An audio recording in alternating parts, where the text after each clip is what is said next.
2 মিনিটের জন্য খোলা যাবে না অক্সিজেন মাস্ক, এমনই কড়া নির্দেশনা দিয়েছিলেন চিকিৎসক। কিন্তু সেই নির্দেশনা অমান্য করে উন্নত চিকিৎসার প্রলোভনে এক দালাল শিশুটির মুখ থেকে অক্সিজেন মাস্ক খুলে নেয়। অক্সিজেনের অভাবে 7 মাস বয়সী শিশু মিনহাজ বাবার কোলেই মারা যায়।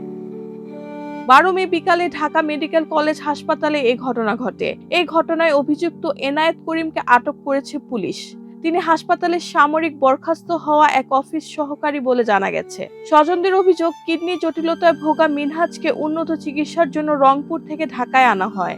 হাসপাতালে সিট খালি হলে ভর্তি করিয়ে দেওয়ার আশ্বাস দেন এনায়েত করিম।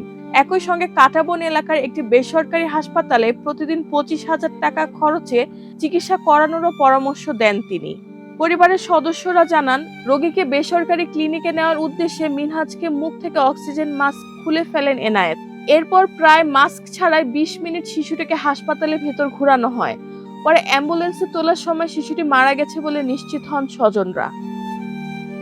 হাসপাতাল সূত্র জানায়, এই ঘটনায় এনায়েত করিমকে আটক করেছে পুলিশ। তিনি হাসপাতালের সামরিক বরখাস্ত হওয়া অফিস সহকারী। তার বিরুদ্ধে আগেও দালালি ও অর্থ দাবির অভিযোগ রয়েছে। শাহবাগ থানার পুলিশ জানিয়েছে, অভিযোগ না থাকায় ময়নাতদন্ত ছাড়াই মরদেহ হস্তান্তর করা হয়েছে এবং অভিযুক্তকে লিখিত মুচলেখা নিয়ে হাসপাতালে কর্তৃপক্ষের কাছে হস্তান্তর করা হয়েছে। রেহানা বেগম, প্রজন্ম 24।